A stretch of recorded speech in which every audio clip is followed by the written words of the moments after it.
The massive warship USS Vanguard drifted silently through the darkness of space, its hull gleaming under the distant light of the sun. Commander Ethan Clark stood on the bridge, his hands clasped behind his back as he gazed at the stars through the main viewport. Earth's first true interstellar warship had been patrolling the edges of the solar system for 3 months now, a show of force and a statement to the cosmos that humanity had arrived. "Commander, I'm picking up something strange," said Lieutenant Susan Miller, her fingers dancing across her console. "There's an object approaching from Sector 7. It's not matching any known profile." Clark walked over to her station and looked down at the readings. "Natural phenomenon?" "No, sir," Miller replied, brushing a strand of blonde hair from her face. "The movement is too deliberate. It's changing course to intercept us." Clark nodded, his expression calm despite the sudden tension that filled the bridge. "Sound yellow?" "Alert. I want all sensors focused on that object. Let's see what we're dealing with before we jump to conclusions." The soft warning lights bathed the bridge in a golden glow as crew members moved with practiced efficiency. Clark had handpicked every person aboard the Vanguard, the best Earth had to offer. "Object is slowing," announced Ensign Frank Cooper from the tactical station. "It's matching our velocity and holding position at 100,000 kilometers. On screen," Clark ordered. The main display flickered, showing a vessel unlike anything human eyes had ever seen. It resembled a massive dragonfly with a segmented body and translucent wings that pulsed with energy.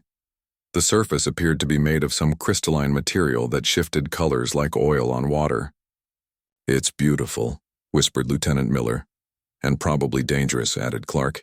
"Any attempt at communication?" "None, sir," replied Communications Officer Kevin Rodriguez. "I've been broadcasting standard greeting protocols on all frequencies since they appeared." Clark narrowed his eyes. What are they waiting for? His question was answered moments later when Officer Rodriguez straightened in his chair. "Sir, we're being scanned. Some kind of energy beam is passing through our shields like they aren't." "Even there!" Chief Engineer Paul Johnson's voice came through the comm system. "Commander, something's penetrating the hull. It's not damaging anything, just passing through everything." "Remain calm," Clark ordered, feeling the strange sensation himself, like static electricity crawling across his skin. "No hostile actions. Let them look." Aboard the alien vessel, Scanning Officer Krell moved his forearms across the control surfaces with practiced precision.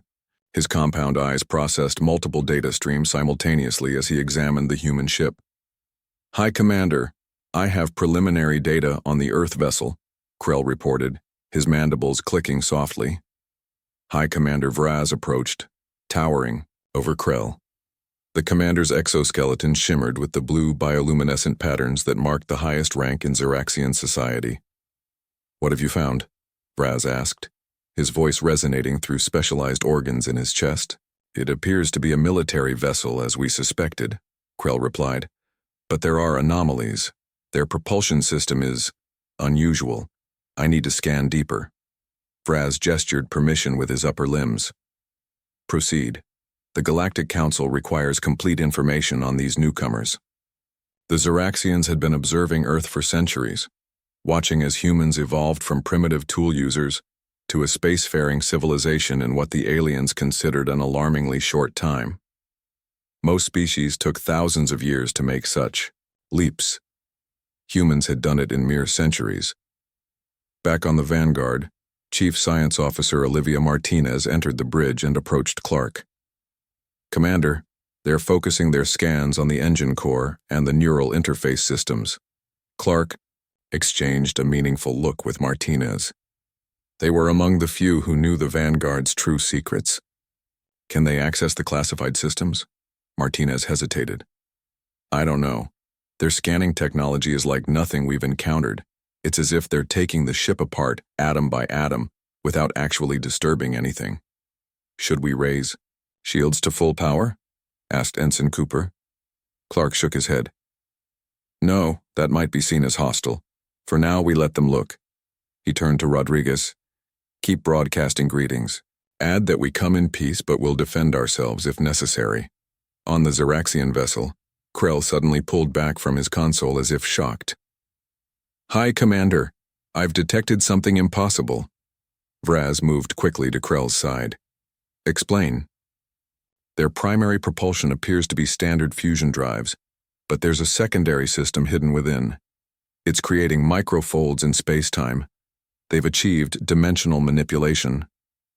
That cannot be, Vraz replied, his bioluminescence flashing with agitation. That technology has eluded even the Argelans for millennia. These humans are barely out of their planetary cradle. There's more, Krell continued, his voice trembling. Their hull, it's not static metal as it appears. The molecular structure can reconfigure itself, and their computer systems, they've integrated biological neural patterns into quantum matrices. Vraz stared at the human ship on their view screen. How is this possible? They should be thousands of years from such developments. Unknown, High Commander, but these technologies violate 3 separate provisions of the Galactic Technology Regulation Treaty, which they never signed, Vraz noted, because they didn't know it existed. He was silent for a moment before adding, "We must contact the Council immediately." Back on the Vanguard, the strange sensation of being scanned suddenly ceased. "They've stopped," reported Miller. "Now what?" Clark wondered aloud. His answer came when Rodriguez straightened at his console. "Sir, they're transmitting visual and audio on a standard electromagnetic frequency. They've analyzed our communication systems." "Put it through," Clark ordered, straightening his uniform. The main screen changed to show the interior of the alien vessel. The bridge crew collectively gasped at their first sight of the Zeraxians, 8-foot-tall insectoid beings with iridescent exoskeletons and multiple limbs. "Greetings, humans of the vessel Vanguard," the largest alien spoke, its words translated through some unknown means. "I am High Commander Vraz of the Zeraxian Exploration Fleet, representative of the Galactic Council." Clark stepped forward. "I am Commander Ethan Clark of the United Earth Space Force. We come in peace and friendship. Your vessel possesses technologies that are unexpected," Vraz said carefully. "We request a direct meeting to discuss your presence in this sector of space." Clark maintained his composure, though his heart raced. Humanity's first official contact with alien life, and they were already concerned about Earth's technology. "We would be honored to meet," Clark replied, diplomatically, "though we are unaware of any regulations we might have violated." "No violations have been determined," Vraz answered, "but the Council will be most interested in how your species developed certain aspects of your vessel." As the communication ended, Clark turned to his senior officers who had gathered on the bridge. "Well," he said with a slight smile, "it seems we've made quite the first impression." Engineer Johnson chuckled nervously. "When the Admiral said this mission would put humanity on the galactic map, I don't think this is what he had in mind." "Prepare a meeting room," Clark ordered, "and alert Earth Command. Tell them first contact has been made." He paused, looking at the alien ship on the screen. "And tell them the galaxy is about to change forever." The meeting room aboard the USS Vanguard was prepared with careful attention to detail. Commander Ethan Clark had ordered the large oval table polished to a mirror shine. Fresh coffee and water sat in the center, though no one knew if the aliens could consume Earth refreshments. It was the gesture that mattered. "Are we really doing this?" asked Lieutenant Susan Miller as she helped arrange chairs. "Meeting face-to-face with actual aliens?" Clark nodded, checking his uniform one last time. "Humanity has dreamed of this moment for centuries. Now it's our job to make sure it goes well." Chief Science Officer Olivia Martinez entered the room carrying a tablet. Her dark eyes were serious behind her glasses. "Commander, we need to talk about what they found during their scan." Clark glanced at the other crew members. "Give us the room, please." When they were alone, Martinez spoke quietly. They focused on 3 systems: the dimensional fold drive, the adaptive hull matrix, and the neural interface. "Those are our most classified technologies. Do you think they understood what they were seeing?" Clark asked. Martinez frowned. "Based on their reaction, yes, and that concerns me. These technologies weren't supposed to be developed for centuries. according to our normal scientific progression. Clark walked to the viewport and looked at the alien ship floating nearby. Its crystalline surface reflected the starlight in hypnotic patterns. They were necessary. After we discovered we weren't alone in the galaxy, the Security Council authorized Project Quantum Leap. I know, Martinez said. I was part of it, but the rest of the galaxy doesn't know how we got these technologies so quickly. They both knew the truth. Humanity had made a desperate gamble after secretly detecting alien signals 50 years ago. Instead of following the normal path of technological development, Earth's governments had pooled resources into making impossible leaps forward. They had broken rules of scientific progress that other species followed religiously. The delegation is ready to board, announced Communications Officer Kevin Rodriguez over the intercom. Clark straightened his shoulders. Let's make history. Aboard the Zeraxian vessel, High Commander Vraz prepared his team for the meeting with the humans. Remember, he instructed the 4 officers who would accompany him, these beings appear primitive, but have somehow developed advanced technology. We must determine how. Science Minister Thera, the only female in the delegation, adjusted her ceremonial armor. Could they have stolen the technology from another species? Unlikely, said Krell, the scanning officer. Our records show no other species has visited their system. Then how did they develop dimensional folding, Thera asked. The Argulans have worked on that technology for 12,000 years without success. Vraz's antennae twitched thoughtfully. That is what we must discover. The Zeraxian shuttle docked with the human vessel. As the airlock cycled, the alien delegation breathed in the unfamiliar atmosphere of the human ship. Their translation devices adjusted to process the sounds and chemical signatures of this new environment. When the doors opened, Commander Clark stood waiting with 5 senior officers.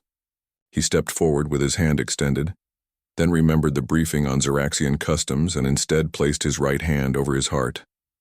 Welcome aboard the USS Vanguard. I am Commander Ethan Clark. Vraz mimicked the gesture with his upper, right limb. High Commander Vraz of the Zeraxian Exploration Fleet, we accept your welcome. The aliens followed the humans to the meeting room. Engineer Paul Johnson watched the visitors with fascination, noting how they moved with surprising grace despite their large insectoid bodies. Once seated, Clark began the formal introductions. This is my senior staff, Lieutenant Miller, Chief, Science Officer Martinez, Engineer Johnson, and Communications Officer Rodriguez. Vraz introduced his team, ending with, and Scanning Officer Krell, who discovered the interesting features of your vessel. There was a moment of silence before Clark asked, what exactly did you find that surprised you, Scanning Officer?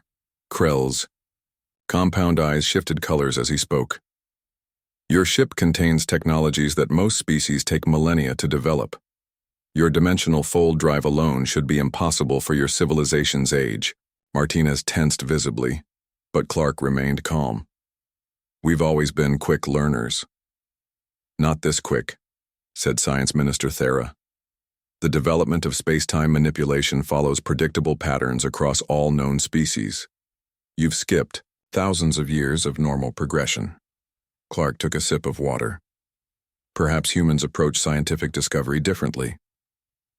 That is what concerns us, Vraz stated. The Galactic Council maintains peace by ensuring technological development proceeds at natural rates.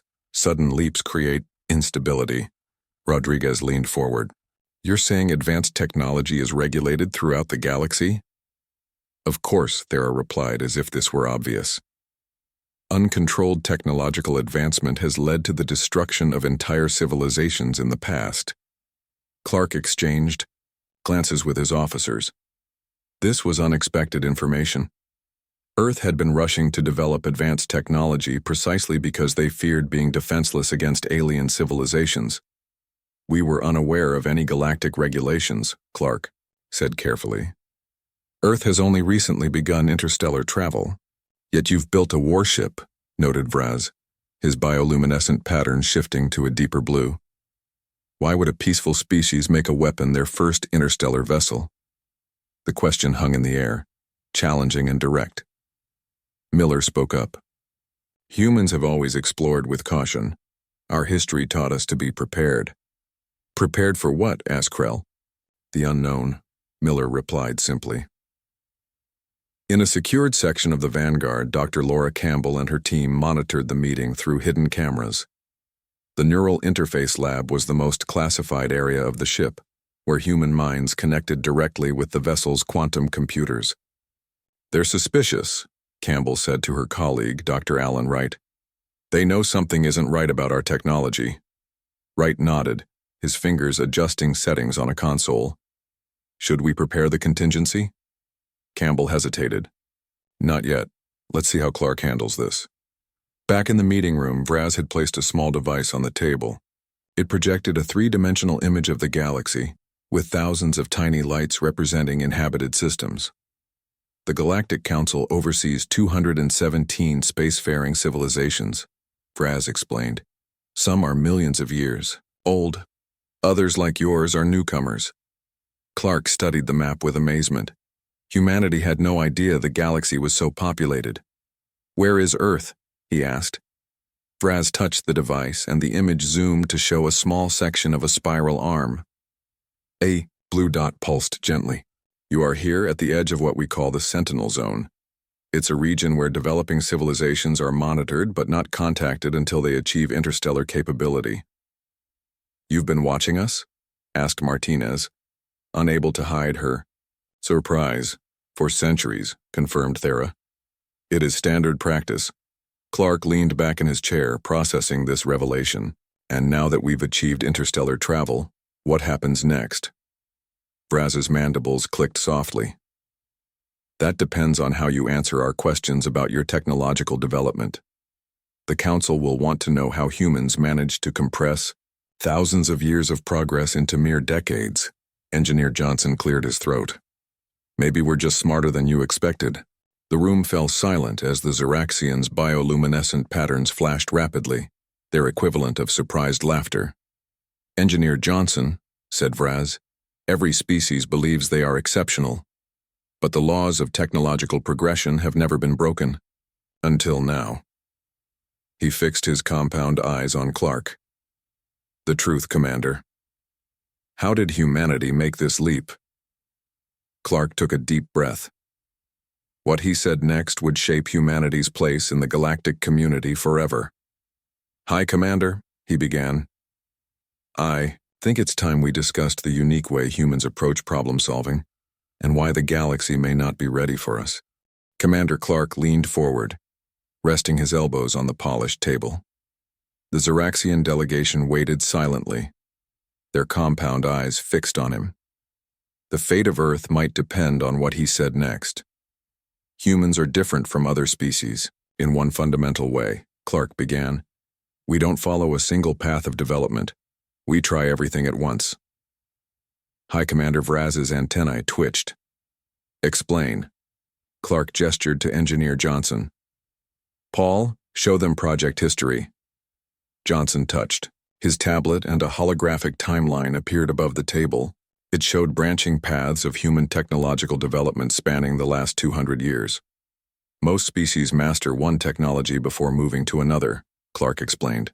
Humans pursue thousands of different technologies simultaneously. We fail at most of them, but the few that succeed advance rapidly. Science Minister Thera studied the display. This approach is chaotic. Yes, agreed Clark, and that's our strength. We don't wait for one technology to fully mature before exploring its applications with another. But the dimensional fold drive, Scanning Officer Krell interrupted. That technology requires mastery of 12 separate scientific disciplines. Our simulations show it should take at least 4,000 years to develop. Clark nodded. For a species following linear progression, yes. Humans don't think that way. In the Neural Interface Lab, Dr. Campbell and Dr. Wright listened intently to the conversation. Campbell nodded with approval at Clark's explanation. He's doing well, she said, telling the truth without revealing everything. Wright checked the ship's systems on his monitor. The Xeraxians are scanning us again, more focused this time. They're trying to access the Neural Lab servers. Campbell frowned. Increase the quantum encryption. They can't discover the full extent of what we've done. Back in the meeting room, Vraz made a gesture with his upper limbs that his delegation clearly recognized as significant. Commander Clark, Vraz said, his translator rendering his clicks and whistles into English. We appreciate your candor, but our second scan has detected energy signatures consistent with neural manipulation technology. This is deeply concerning. Lieutenant Miller tensed, her hand instinctively moving toward the sidearm she wasn't wearing. Clark gave her a subtle shake of his head. Your unauthorized scanning of our vessel could be considered hostile, Clark said calmly.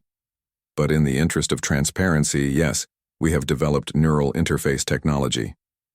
Such technology is classified as Category 1 restricted, said Thera, her bioluminescent patterns flashing with agitation. It has caused the downfall of 3 civilizations in galactic history. Clark stood and walked to the viewport. The stars beyond seemed different now that he knew they held hundreds of inhabited worlds. Necessity drives innovation, he said. 50 years ago, we detected signals from deep space. We realized we weren't alone, and we had no idea if you would be friendly or hostile. The Sentinel program detected no such discovery, Krell said with certainty. Chief Science Officer Martinez smiled slightly. That's because we made sure you didn't. Once we knew we were being watched, we became very careful about what we let you see. The Zeraxians shifted uncomfortably, their exoskeletons making soft clicking sounds as they moved. You've been aware of galactic observation? Vraz asked, genuine surprise in his voice. For decades, Clark confirmed. We developed technologies to hide our most important discoveries while presenting the image of normal development. The Vanguard carries our true capabilities. Communications Officer Rodriguez added, we needed to know if we could defend ourselves if necessary. Survival is our strongest instinct. Vraz stood suddenly, his 8-foot frame towering over the humans. The council must be informed immediately. This changes everything. Before you contact them, Clark said, there's something else you should see. He nodded to Martinez. Martinez activated her tablet. With your permission, I'd like to bring in Dr. Laura Campbell, the lead scientist of our neural interface program. Vraz hesitated, then gestured agreement. Minutes later, Dr. Campbell entered the meeting room. She was a middle-aged woman with short gray hair and intelligent eyes behind rimless glasses. Doctor, Clark said, please explain to our guests how the neural interface works. Campbell placed a small device on the table. It projected a 3-dimensional image of a human brain, with glowing pathways connecting to computer systems. Our neural interface doesn't just connect minds to machines, she explained. It connects minds to each other, allowing multiple humans to solve problems simultaneously. Collective consciousness? Thera asked, her voice rising in pitch. That's not possible without losing individual identity. For your species, perhaps, Campbell replied. Human brains are uniquely suited to maintain individuality while sharing cognitive space. We can work together without becoming a hive mind. Krell leaned forward, fascinated despite his concern. This is how you developed the dimensional fold. Drive so quickly. You had hundreds of minds working as one. Thousands, actually, Campbell corrected. The brightest minds on Earth, connected but still individual, focusing on a single problem from thousands of perspectives simultaneously. In his secured office aboard the Zeraxian vessel, First Minister Lorax reviewed the data being transmitted from the meeting. As the political representative of the Galactic Council, he had remained behind to analyze information without the distraction of direct contact. This cannot be allowed, he muttered to his assistant. If humans can develop technology at this rate, they could surpass the elder races within a century. His assistant, a junior officer named Pelax, asked, should we recommend containment protocols? Lorax considered the options. Containment would mean isolating Earth, preventing humans from traveling beyond their solar system. It had been done before with species deemed too dangerous. Prepare the recommendation, Lorax decided. The council will vote within the day. Back on the Vanguard, the meeting continued. Campbell was explaining the educational systems that allowed humans to train new scientists quickly. We don't spend decades teaching basics before allowing innovation, she said. We encourage creative thinking from the beginning. This explains much, Vraz said, his tone grave. But it doesn't change the danger your approach represents to galactic stability. Clark returned to his seat. We understand your concerns. But consider this. Every technological problem your council has struggled with for millennia could be solved by our approach. We don't want to disrupt, we want to contribute. By building warships?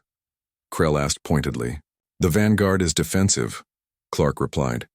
We didn't know what we would find out here. Now that we've met, we can build vessels for other purposes. Vraz's bioluminescent patterns shifted to a deep purple, indicating deep thought in Xeraxian body language. I must consult with my government, he finally said. This situation is unprecedented. As the Xeraxians prepared to return to their ship, Engineer Johnson approached Krell. You know, Johnson said quietly, there's one thing about humans you should understand. When we're threatened, we don't back down. We innovate faster. Krell's compound eyes changed color as he processed this. Is that a warning, Engineer Johnson? Johnson smiled. Just a fact about our species. We hope for friendship, but we prepare for everything else. When the aliens had departed, Clark gathered his senior staff. They're afraid of us, Miller said. Clark nodded. As they should be, but fear can lead to respect or to hostility. He looked at each of them in turn. Prepare the ship for either outcome. The next few hours will determine humanity's place in the galaxy.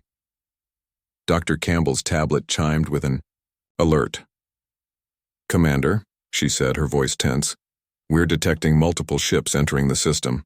The Galactic Council is coming to us. The bridge of the USS Vanguard hummed with tense activity as Commander Clark studied the main view screen. 12 alien vessels had appeared near Neptune's orbit, each one different from the others.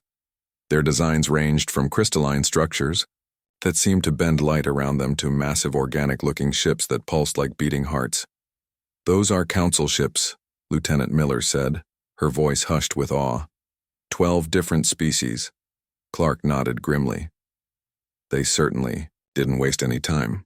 He turned to Communications Officer Rodriguez. Any transmissions? Nothing directed at us, sir, Rodriguez replied. But there's heavy communication between the newcomers and the Xeraxian vessel. Dr. Campbell had joined them on the bridge, along with Dr. Wright. She watched the alien ships with intense interest. This is unprecedented, she said. According to the data we've gathered over the years, the Galactic Council rarely intervenes directly with new species. Should we be honored or worried? Asked Engineer Johnson. Both, Clark answered. He straightened his uniform. Let's not wait for them to make the first move. Rodriguez, open a channel to all vessels. Rodriguez worked his console. Channel open, sir. Clark stood tall. This is Commander Ethan Clark of the Earthship Vanguard. We extend peaceful greetings to the representatives of the Galactic Council. We are prepared to meet and discuss humanity's entry into the galactic community. For several long moments, there was no response.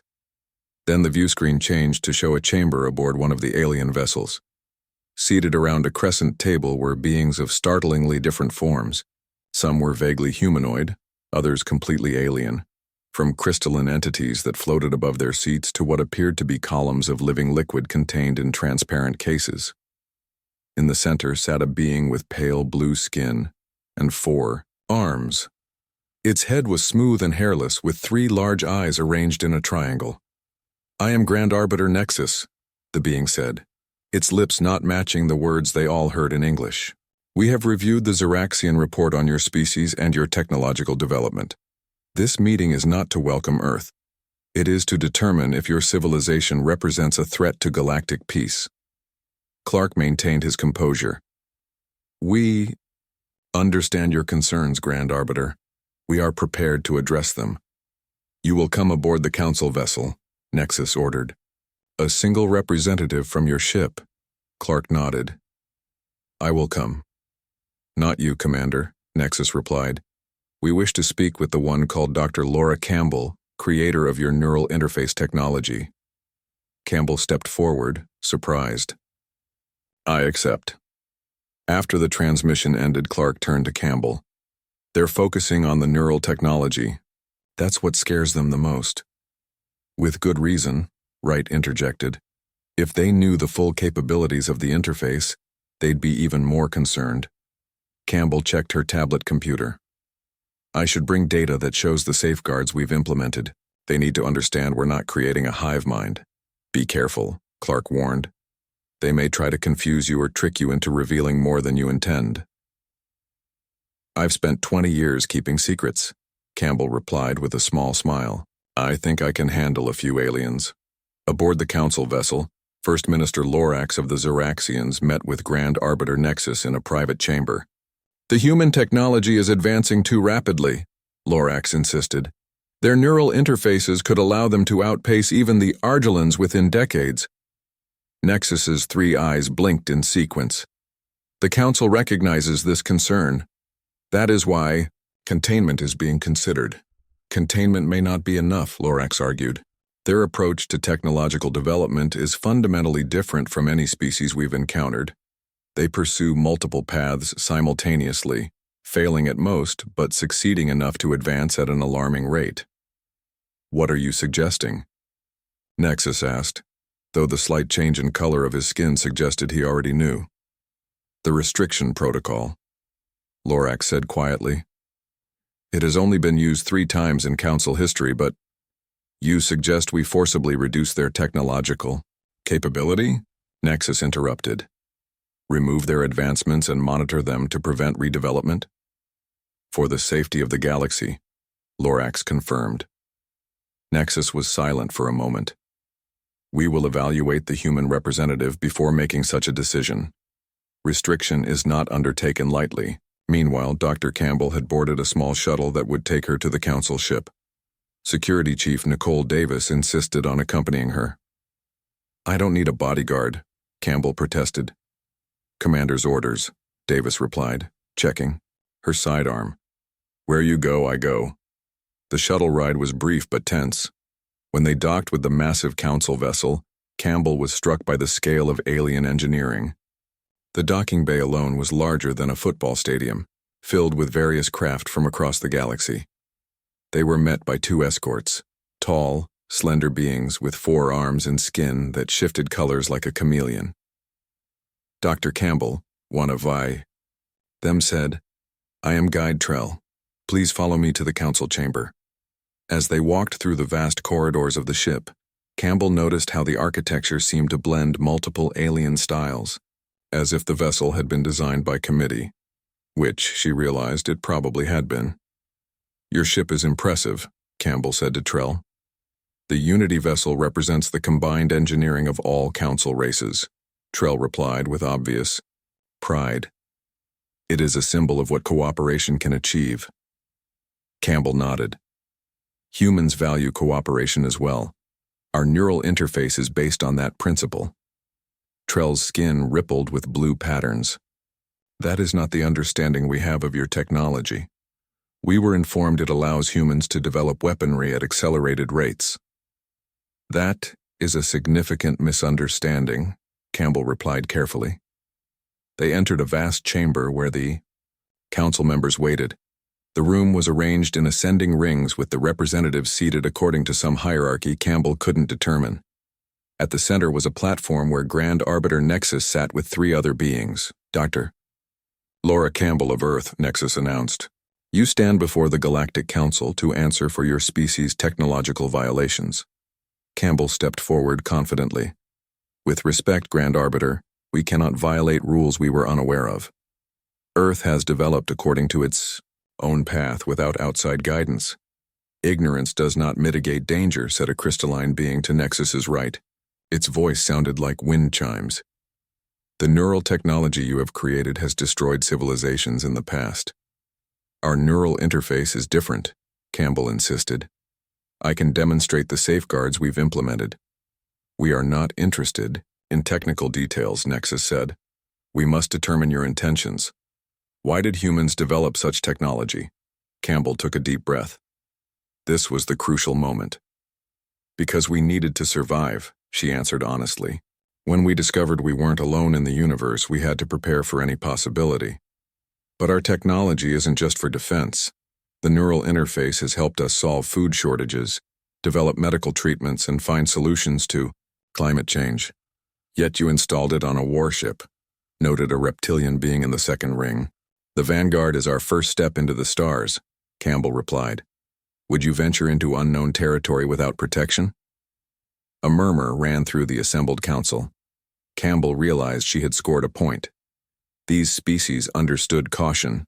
Nexus leaned forward. Dr. Campbell, the council is considering implementing the restriction protocol. Are you familiar with this term? Campbell felt her blood run cold, though she kept her expression neutral. Earth's intelligence had intercepted enough alien communications over the years for her to know exactly what that meant.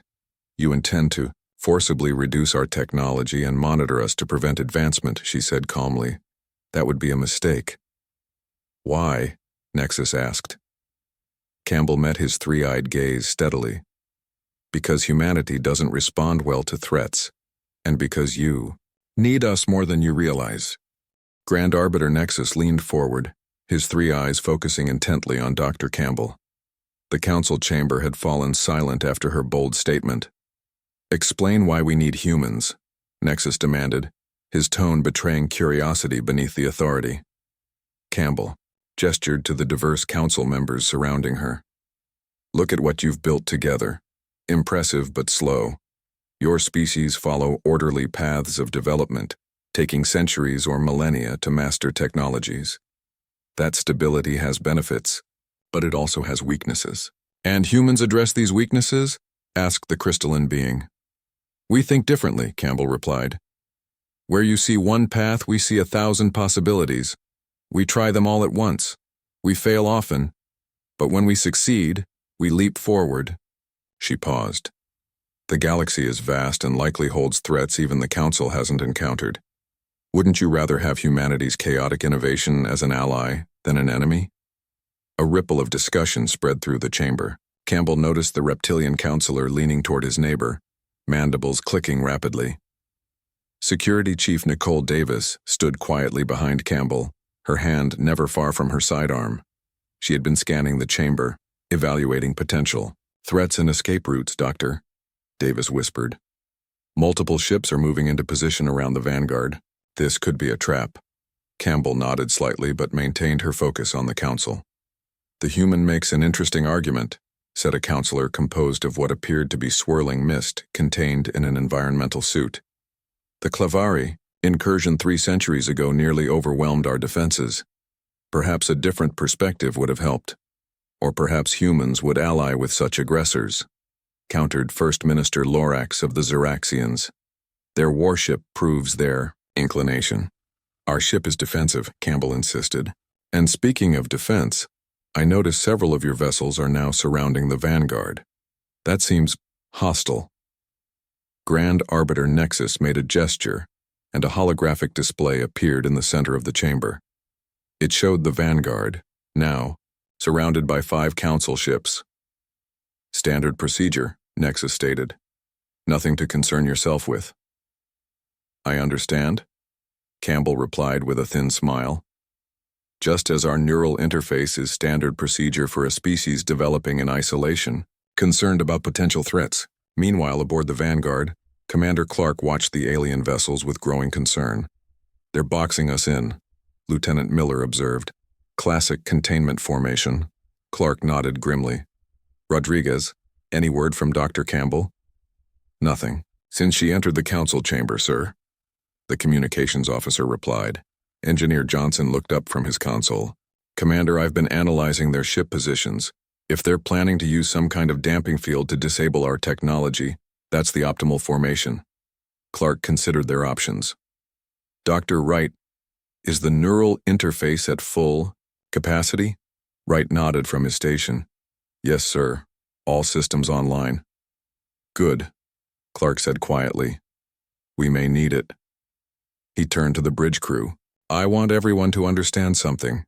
We represent Earth, but more importantly, we represent humanity.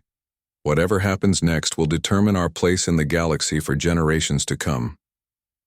Back in the council chamber, the debate continued. Several counselors had spoken in favor of monitoring Earth rather than implementing the restriction protocol, while others insisted on more severe measures. The danger is too great, argued a counselor with features resembling an aquatic predator. Their neural technology specifically concerns us. It could evolve into collective consciousness without individuality, as happened with the Ex-Lothi. The Ex-Lothi were different, Campbell countered. They sought to merge minds completely. Our neural interface preserves individual identity while allowing collaborative problem-solving. Let me demonstrate. Campbell took a small device from her pocket and placed it on the floor. Before anyone could object, it projected a holographic display showing human brain patterns connected through the neural interface. Observe the patterns, Campbell explained. Each mind remains distinct, with its own signature. We share thoughts and ideas, not identity. The council members studied the display with various expressions of fascination and concern. Impressive, admitted the crystalline being. But this only shows your current implementation. What prevents humans from developing it further into true collective consciousness? Our fundamental nature, Campbell replied. Humans value individuality, too much to surrender it. Our strength comes from diverse perspectives working together, not from becoming a hive mind. Grand Arbiter Nexus raised a hand for silence. The council will recess to consider this matter. Dr. Campbell, you will remain here. As the council members filed out, Davis moved closer to Campbell. That went about as well as could be expected. Maybe, Campbell said quietly. But I need to warn the Vanguard about those ships. Can you contact them? Davis shook her head. They're jamming our personal communicators, but I have a backup plan. She discreetly pressed a pattern on her wristband. Aboard the Vanguard, engineer. Johnson's console beeped. Commander, I'm receiving a coded signal from Chief Davis. It's a warning. The Council is considering using force. Clark's expression hardened. Enough waiting. Miller, bring weapon systems to standby. Rodriguez, open a channel to the Council ship. Channel open, sir. Clark stood tall. This is Commander Ethan Clark of the USS Vanguard to the Galactic Council. We came in peace and have cooperated fully with your investigation. The threatening posture of your vessels suggests hostile intent. We request an immediate explanation. There was a pause before Grand Arbiter Nexus appeared on the view screen. Commander Clark, the Council is merely taking precautions while we deliberate. By surrounding our ship? Clark challenged. From our perspective, your precautions look like preparation for an attack.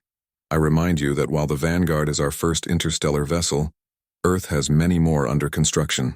This was a bluff, but Nexus wouldn't know that. In the council chamber, Campbell watched the exchange on a monitor. She saw her opportunity.